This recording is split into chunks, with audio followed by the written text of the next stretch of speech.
you're also a doctor and you have a responsibility. So you have to tell the American people that it's the fact that they can't get access to affordable meds. They can't get access to a doctor without charging them an arm and a leg for basic things. You know, if you need, let's say, a CT scan or an X-ray, right? Some of you may have seen shorter clips of Francesca Fiorentini on Piers Morgan talking about RFK Jr. I'm going to share with you here a little longer version of that clip. Of course, you can go see the full video on Piers Morgan Uncensored. That's his channel here on YouTube. But, you know, it's interesting. Francesca's in rare form, skewering this guy. Of course, he's been confirmed to be our director of health here in America. Oh, boy. Anyway, I'm going to have my opinions as we go, and then I want to know what you think in the comments, but let's jump right into it, shall we? Francesca, let me start with you. RFK Jr. When I first interviewed him, I was very skeptical. I'd heard a lot of stuff about him being a crazy conspiracy theorist and so on. I've interviewed him probably 4 or 5 times since then, and I didn't get the feeling I was with a madman. I got a feeling I was with a guy who's immersed himself into health issues for many decades, that he has some opinions which others don't like, but that broadly speaking, he comes from a good place of wanting to make America a healthier place. What's wrong with that? No, I don't think there's anything wrong with it. I think he is the picture of health himself. I mean, he's a roided up 70-year-old who doesn't believe in germ theory and eats roadkill. I think that is perfect. He sounds like he's speaking into a fan half the time, and he doesn't believe in vaccines. He wants to replace healthcare in this country with Ozempic. And he also wants to limit access to antidepressants and psychiatric meds for all Americans and replace it with things like meditation. If we think we have a mental health care crisis in this country now, just you wait until RFK Jr. is finished with this country. If you think there is some sort of drug epidemic, people are going to be buying Adderall on the black market in insane amounts. He also thinks that Jewish people and Chinese people can't get COVID. That was a fun one. You should tell that to my uncle. Oh, wait, he's dead. Also, 83 Samoans also dead from the anti-vax work that he did in American Samoa. Just as there's a measles outbreak in Texas right now because of the kind of lies about vaccines that he has spilled. But honestly, Piers, other than that, truly a picture of health. Right, well, you certainly painted a rosy picture of the forthcoming health secretary. Deborah, let me ask you, I mean, look, you're a medical expert. You specialized in HIV, AIDS, immunology, vaccine research, global health. I remember you obviously center stage in the Trump COVID era. What do you make of RFK? I mean, do you think he's dangerous? Is he misguided in some areas? Is he broadly right? What's your overview of him?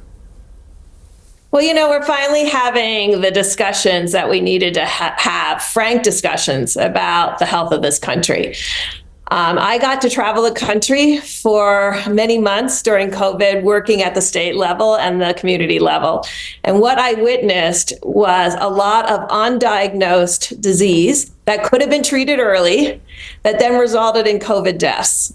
And I saw a health system that had completely deteriorated in our rural areas. Our rural areas really don't have access to healthcare anymore. And the hub and spoke model that we had set up to get really sick people into the regional medical centers, they were overwhelmed themselves. So COVID pointed out a lot of our issues with chronic disease. Like with early HIV, when we started, we were only treating those with symptoms. Well, that was the tip of the iceberg. When we finally started working and finding asymptomatic individuals and getting them on treatment early before they had evidence of disease, they could thrive. So what I'm hoping is this is a moment we work with Americans to reverse those early signs of disease and prevent the progression. And then we won't have frank diabetes and hypertension and stroke. We'll have a very different outcome. I see you shaking your head, but I actually have data. And so data, I think, trumps. I'm right now in West Texas, was out in West Texas for the last year, documenting the number of people who have asymptomatic early diabetes. 58% in this community, a rural community that was picked relatively at random, 58% of individuals already had pre-diabetic or diabetic states, and another 60% were already hypertensive. None of them knew they were. They were all in their 30s, 40s, and 50s. This is our moment where we can actually tackle the issues that everyone has been ignoring for more than 2 decades. But can I just ask the doctor? I mean, I'm surprised that you are a doctor. I believe in preventative medicine, and I think that RFK Jr. does a really good job of hiding the ball when he says things like chronic disease. I absolutely believe in that. The number one way to stop chronic disease is to have access to a doctor, to have regular checkups. 40 million people in Texas alone are uninsured. And a lot of them buy into some of the quack science that RFK Jr. is trotting out there, which is why if you were in West Texas, you should know that there is a massive amount of people who don't get vaccinations. And that's why we've got a measles outbreak right now. So in order to say, okay, you were the COVID, we know you're the COVID lady, right? I'm not trying to come down on you on that. I think you could have done a lot better of a job. You obviously were responsible for papering over Trump's worst wiles, like injecting bleach into, your system in addition to ivermectin. Please don't at me, all the ivermectin psychos. And, we know he liked you because you wore a pretty scarf and, you're nice to look at. And that's great. But you're also a doctor and you have a responsibility. So you have to tell the American people that it's the fact that they can't get access to affordable meds. They can't get access to a doctor without charging them an arm and a leg for basic things. If you need, let's say, a CT scan or an X-ray, right? If you have all kinds of just basic things, that you're not allowed to get that without being charged an arm and a leg. I've done work on this as a journalist. I've interviewed people who refused to go to the doctor because they cannot afford it. RFK Jr. does not believe in healthcare for all people. He says it's too expensive. Meanwhile, he wants to hawk everyone a bunch of supplements, and under his FDA, I'm sure a bunch of stuff is going to be approved of. Okay, well, before I go to the other two guests who've not had a chance to contribute yet, I think it's only fair that, Deborah, you get to respond to that. So what would you say?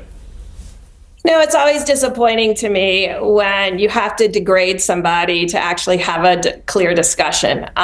What I'm trying to be very clear on is there are people with insurance who are undiagnosed because they don't have time to go to the doctor because they're working 7 days a week. So we have to, in the medical community, adjust to people's needs.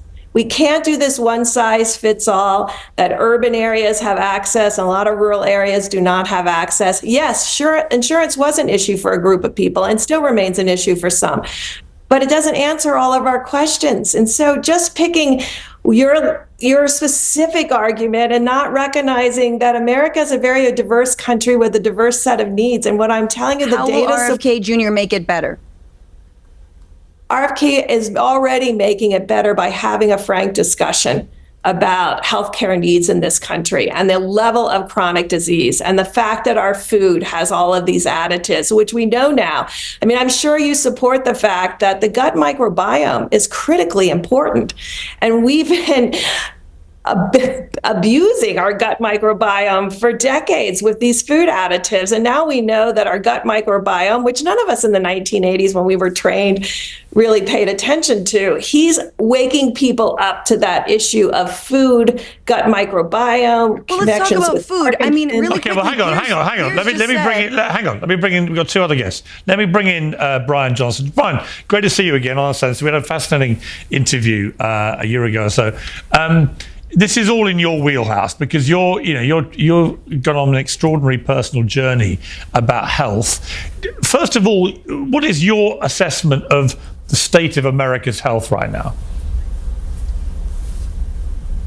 Yeah, I think the backdrop to all of this that's really important is that AI is advancing at a speed that is unfathomable to our current minds. We are bringing online the equivalent of billions, if not soon trillions of hours of PhD level intelligence, human intelligence, to find new discoveries about health and wellness and things that can improve our lives. And this cannot be understated. So as much as we want to debate an individual and their ideas, in the backdrop, the technological thrust and movement forward is just really the most powerful force in the entire world, that it will transform the way we think about health and wellness. I mean, over the past couple of years, I've become the most measured person in human history, proving that you can, in fact, measure the biological age of your organs in a robust fashion. That we can begin doing this for a very large number of people. So I think we're at a turning point in terms of the way we think about health and wellness, where instead of responding to symptoms, we can actually get ahead of it. And I think it actually answers a really important question. What is the West fighting for? I think it would be pretty cool if America said, we are going to become the healthiest nation on planet Earth, that we're going to have the longest lifespan of any country in the world. It's a really bold endeavor. It would be something that we could lock in onto. I think everyone benefits from positive health. And what about RFK himself? Do you think he's a force for good, or are you worried about some of the stuff he does and says? He is an atypical person in the job, and there's a mixed level of opinions of his, but that's true for anybody. If you bring anyone into this position, there's an easy way to take them down. He's well Oh, come on, dude. intentioned. He has different ideas. I think ultimately, at the end of the day, I think he will respect science. I think he will move forward with science, and I think that he'll be good for the health of America. Based on what? I'd love to see the evidence of that. It's 50% crackpot conspiracy theory and 50% common sense, good ideas like we need to get ultra-processed foods out of our schools, right? Okay, Grant, you've been very patient. Thank you for that. You're a big fan of RFK. I've got to say, I like him personally. I've enjoyed interviewing him. He's a very smart guy. That is without any doubt. I think he's a smart guy. He's a big thinker. And frankly, I always say to people, I've been saying this a lot recently, if you look at pictures from New York or LA or Miami or anywhere you like from 1920 and you compare them to today, what do you see? No fat people. Right, you just see a bunch of fit-looking people, albeit with a smaller health span expectancy because of disease and so on. But Americans, like the British, have just got very fat and immobile with all the disease that comes with that. They're eating crap food in the main and so on. And why is RFK getting credit for this, light bulb realization? We've known this forever. Like if you live... If you eat this garbage, and it is addictive, you can't eat one Cool Ranch Dorito and not finish the bag unless you start to feel sick before you finish the bag. It's been weaponized to do that. It's junk food is calling it what it is. It is poison, and it's designed that way. And he suddenly comes in after talking about anti-vax and all of this other stuff and says, oh, we need to get rid of this food. And everyone's treating him like he cracked the code. The guy, RFK, who's 70-odd, he looks very fit himself, so he practices what he preaches, and he just wants to think differently about what America is doing to itself with food. I mean, that alone, as Deborah said, I think is a good way to start, isn't it? Hey, look, all you got to do is look around the country, just like you said in your opening, 355 million people. Most of them look older than they are. They're definitely overweight. You got autism breaking out in this country at great rates, infertility, sperm counts down, infant mortality goes on and on and on. Anybody that does not want to confront that with new eyes, like your self-described journalists down there in the red, it seems to be here just to antagonize, not solve a problem. Self-described entrepreneur. ADD, ADHD, depression levels. I think 25% of the country's on some kind of medication that's below 25 years old. And we consume more medication in this one country with 350 million people than the entire planet combined. And anyone that doesn't want to confront that, like Robert Kennedy is, and by the way, he helped get Donald Trump voted in as a mandate. Don't hold that up like that's a laurel. Country wants change.